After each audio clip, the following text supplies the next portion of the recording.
किसी गांव में एक अधेड़ उम्र की महिला रहती थी जिसका नाम राधा देवी था। राधा देवी की दो बेटियां थीं।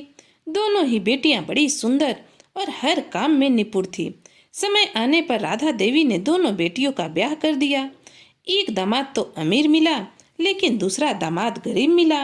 अब दोनों का ब्याह हो गया, गौना हुआ। गौने के बाद तीसरी बार बेटियां ससुराल जाने वाली थी तो छेता रखा गया। पूर्णमासी के दिन दोनों दामाद बेटियों को लिवाने आएंगे। दोनों दामाद पूर्णमासी के दिन राधा देवी के घर पधारे। अब जो अमीर दामाद था वह तो बड़े ठाट बाट से आया अपनी पत्नी को लिवाने। घोड़ा गाड़ी लेकर आया और जूते मोजे सब बढ़िया चकाचक कुर्ता पजामा पहनकर सर पर पगड़ी लगाकर आया। लेकिन जो गरीब दामाद था वह पुराने कपड़े पुराने जूते पहनकर ही आया। अब अमीर दामाद ने तो घोड़ा एक तरफ बांधा और जैसे ही घर के अंदर प्रवेश किया, बड़े ही जोर शोर से उसका स्वागत किया गया। राधा देवी ने आगे बढ़कर अमीर दामाद की आरती उतारी, पर गरीब दामाद की तरफ देखा तक नहीं। थोड़ी देर बाद राधा देवी के बेटे की बहू ने आकर पूछा, अम्मा, दामाद को कहाँ बिठाएं? तो राधा देवी ने कहा, जो अमीर दामाद है ना, उनको अंदर बुला लो और अच्छे से चौकी बिछाकर उस पर बिठाओ, और जो गरीब दामाद हैं बाहर घर के चरपाई जो पड़ी है बोल दो उधर ही बैठ जाएगा। अब बहू को तो अच्छा लग नहीं रहा था, पर करती क्या। पुराने जमाने में सास ननद का बड़ा डर सताता था बहुओं को। बहू ने ऐसा ही किया जैसा कि उसकी सास ने कहा। अमीर दामाद को तो अंदर बुला लिया और बड़ी सुंदर सी चौकी पर बिठाया, और जो गरीब दामाद था उसको बाहर चरपाई पर ही बिठा दिया। दोनों दामाद को जलपान कराने के बाद बहू ने फिर अपनी सास से पूछा, अम्मा, दोनों दामाद के लिए भोजन में क्या बनाएं? तो उसकी सास ने कहा, अरे जो अमीर दामाद है ना, उनके लिए हलवा पूरी कचौड़ी रायता यह सब बना दो, और जो गरीब दामाद बैठा हुआ है उसके लिए बाहर ही मूंग की दाल और चपाती बनाकर परोस दो। बहू फिर से बोली, अम्मा, यह तो ठीक नहीं लग रहा। सास ने अपनी बहू को डपट कर कहा, देख नहीं रही हो, जो अमीर दामाद आए हैं वह काजू बादाम पिस्ता केले संतरे मेवे पता नहीं कितना कुछ खाने के लिए लेकर आए हैं, और जो गरीब दामाद है वह क्या लाया है मुआ, खाली हाथ ही चला आया। मेरी बेटी की तो तकदीर ही फूट गई इससे लगन कराकर। पर अब क्या हो सकता है, बिठा दो उसे चरपाई पर और मूंग की दाल और चपाती खिला देना उसको, और मेरे अमीर दामाद को तो हलवा पूरी सातों पकवान बनाकर खिलाओ। बहू बेचारी मन मार कर चली गई। दोस्तों, जो गरीब दामाद था उसका नाम रामू था, और जो अमीर था उसका नाम श्यामू था। अब अमीर दामाद के लिए तो सातों पकवान बनाए गए और गरीब दामाद के लिए मूंग की दाल और मोटी मोटी चपातियां बनाई गई। जब भोजन तैयार हो गया तो फिर सास ने दोनों दामाद से कहा कि आप लोग हाथ मुंह धोकर अपनी अपनी जगह पर बैठ जाओ, भोजन जिमा लो। जैसे ही अमीर दामाद हाथ मुंह धुलकर चौकी पर बैठने के लिए चला तो क्या देखता है कि वहां पर छोटा दामाद तो पहले से बैठा हुआ है। अब क्या करे, बड़ा दामाद उठा और बाहर चरपाई पर जाकर बैठ गया। सास को यह देखकर बड़ा आश्चर्य हुआ। अब वह सोची कि छोटे दामाद को कैसे बोले कि तुम बाहर जाकर बैठो, आखिर है तो दामाद ही ना, गरीब हुआ तो क्या हुआ। यह देखकर उसकी बहू सोच में पड़ गई। उसने अपनी सास से कहा, अम्मा, अब हम कैसे इनको भोजन जिमाएं? इनके सामने से लेकर जाकर अमीर दामाद को कैसे हलवा पूरी खिला सकते हैं? अच्छा नहीं लगता। इनको हम मूंग की दाल से रोटियां खिलाएं और इन्हीं के सामने से ले जाकर अमीर दामाद को सातों पकवान खिलाएं। अब सास ने इसका भी रास्ता निकाल लिया। उसने अपनी बहू से कहा, बहू, मैं बाहर चली जाती हूँ और दीवार के पास खड़ी हो जाऊंगी। तुम चौके के ऊपर से दीवार से भोजन नीचे लटका देना, वहीं दीवार के सहारे खड़ी रहूंगी और वहीं से भोजन ले लूंगी। दोनों सलाह मिलाकर भोजन दीवार के पास पहुंचा दी। अब अमीर दामाद जब भोजन जिवाने बैठा तो उसकी सास पंखा लेकर बैठ गई और पूछी, क्या चल रहा है दामाद बाबू, सब ठीक ठाक तो है? उसका दामाद बोला कि पूछो ही मत अम्मा, फसल तो इतनी अच्छी हुई कि अनाज से हमारा घर भरते न भर रहा। ना जाने कितने मन फसल हमने बेच दी।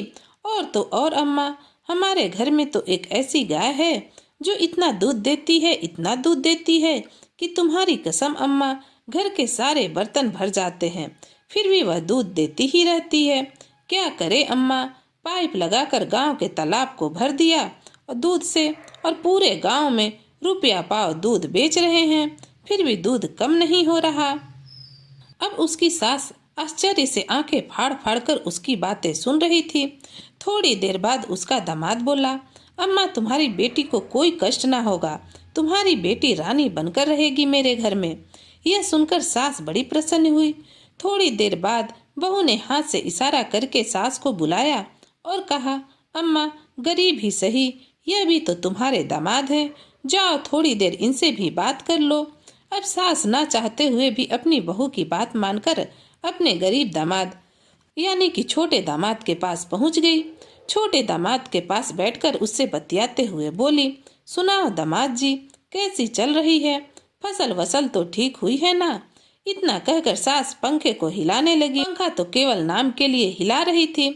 अपनी सास का बुरा सा मुंह बना देखकर छोटे दामाद ने हंसते हुए कहा, माई हमारी तो अच्छी कट रही है, फसल वसल भी खूब बढ़िया हुई है।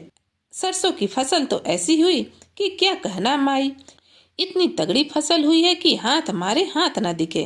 तुम तो जानती ही हो बेले वाले खेतों को, बेले वाले खेत में सरसों की फसल लगाई थी। अब सासू माँ बोली, मैं क्या जानूं कौन से बेले वाले खेत। इस पर छोटे दामाद ने गरजते हुए कहा, अरे तुम नहीं गई तो तुम्हारे पति तो गए हैं वहां ना, अपने पति से पूछ लेना। हमारे बेले वाले खेत के लिए उसी में हुई है सरसों की खेती। पता है फसल काटने के लिए क्या जुगत लगाई? सासू माँ बोली, मुझे क्या पता, बताओगे तभी तो जानूंगी। सुनो अम्मा, हमने 2 खरगोश पकड़े, एक खरगोश की टांग में हमने दांती बांध दी और दूसरे खरगोश की दूसरी टांग में भी दांती बांध दी। एक को इस सिरे पर छोड़ दिया और दूसरे को खेत के दूसरे सिरे पर छोड़ दिया। दोनों एक दूसरे की तरफ भागे तो दोनों की दांती इस कदर चलती गई कि सरसों की फसल दोनों तरफ से कट कट कर गिरने लगी। तुम्हारी कसम अम्मा, कुछ ही मिनटों में पूरे खेत की सरसों की फसल कट गई। इस तरह हमने खरगोशों का इस्तेमाल करके पूरी फसल काट ली, हमें कोई तकलीफ भी ना हुई। अब तो सासू माँ की आंखें अचरज से और भी बड़ी हो गई। वह बड़े ही आश्चर्य से अपने दामाद की बातें सुन रही थी। अब तो छोटे दामाद ने आगे बोलना शुरू किया, अम्मा तुमने हमारा बैल तो देखा ही होगा, झबरू बैल। सास बोली, मैं क्या जानूं तुम्हारे झबरू बैल को। अरे अम्मा तुमने नहीं तो तुम्हारे पति ने तो देखा ही होगा, उससे पूछ लेना हमारे झबरू बैल के बारे में। पूरी बैलगाड़ी सरसों की फसल से भर दी हमने और हमारा बैल पूरी फसल की गाड़ी को अकेले ही खींच कर ले गया। तुम्हारी कसम अम्मा, बैल ने एक हुंकार तक नहीं निकाली, पूरी फसल आराम से खींच कर ले जा रहा था कि रास्ते में एक कुआं पड़ा। कुएं के बगल से निकल ही रहे थे तभी वहां पर तेज आंधियां चलने लगी और अम्मा हमारी सारी फसल सरसों की उस कुएं में गिर गई। कुएं में फसल गिरते ही हम तो बड़े परेशान हो गए, हमारी तो सारी मेहनत ही बेकार हो गई। यह सुनकर सास बड़ी आश्चर्य से कही, हाँ लल्ला, आपकी तो पूरी फसल ही बर्बाद हो गई। दामाद बोला, हाँ माई, फसल तो बर्बाद हुई पर एक अच्छी बात हो गई। क्या लल्ला? पता है माई, फसल जैसे ही कुएं में गिरी, पता नहीं दीवार में लगने की वजह से सरसों के दानों में से तेल निकलना शुरू हो गया और पूरा कुआं तेल से भर गया। तुम्हारी कसम अम्मा, पूरा शुद्ध सरसों तेल था। सरसों का यह खबर पूरे गांव में फैल गई। अब अम्मा ने बड़ी हैरानी से पूछा, तो फिर लल्ला उस तेल का क्या किया? क्या करते माई, हमने वहीं एक झोपड़ी डाली और पूरे गांव में पहुंचा दी खबर कि भैया रुपया पाव तेल मिल रहा है, अपने अपने घर से बर्तन लाओ और तेल ले जाओ। पूरे गांव वाले को इतना तेल बेचा अम्मा, फिर भी तेल कम नहीं हो रहा। अब तो दूसरे देशों में भी हवाई जहाज से तेल की सप्लाई शुरू कर दी है। तेरी कसम अम्मा, तेरी बेटी को रानी बनाकर रखूंगा, किसी चीज की कमी न होने दूंगा। अब तो बुढ़िया ने जैसे ही यह बात सुनी, पता नहीं कहां से उसकी हाथों में जान आ गई और उसके हाथ में जो पंखा था वह तेज तेज घूमने लगा। बड़े अच्छे से अपने दामाद की हवा करने लगी और बड़े प्यार से पूछने लगी, दामाद जी शाम को खाने में क्या खाओगे? मुझे बताओ, क्या खीर बनवा दूं? अब छोटा दामाद मंद मंद मुस्कुराने लगा। देखो तो इस बुढ़िया को, अभी तो मुझे मूंग की दाल से रोटी खिला रही थी और जैसे ही मेरे तेल के कुएं का पता चला, कैसे खाने के लिए पूछ रही है। शाम को क्या खाओगे? बाहर बैठा बड़ा दामाद यह सब सुन रहा था। अब उससे बात बर्दाश्त न हुई। अब तक तो उसकी आवभगत हो रही थी, अब उससे कोई पूछ ही ना रहा था। अब तो इसकी आवभगत होने लगी। थोड़ी देर बाद तो मेरी तरफ कोई न देखेगा, ऐसा उसने सोचा। अब छोटे दामाद को तो लोग पूछ रहे थे, उसे तो बड़ा मजा आ रहा था कि अब उसकी पूछ हो रही है। लेकिन बड़े दामाद को यह बात बर्दाश्त नहीं हो रही थी। उसने वहीं बैठे बैठे जोर से कहा, अरे रहने दो भाई, इतनी गप्पे मत हाँका कर। कहीं सरसों से भी इस तरह तेल निकलता होगा और तेल के कुएं भरते होंगे। उधर से छोटे दामाद ने भी कड़क कर जवाब दिया, अबे तो तू मुझसे आवभगत में तो जीत गया, खाने में भी जीत गया, पर गप्पों में नहीं जीत सकता। गप्पों में तो मैं तुमसे भी बड़ा गप्पी हूँ।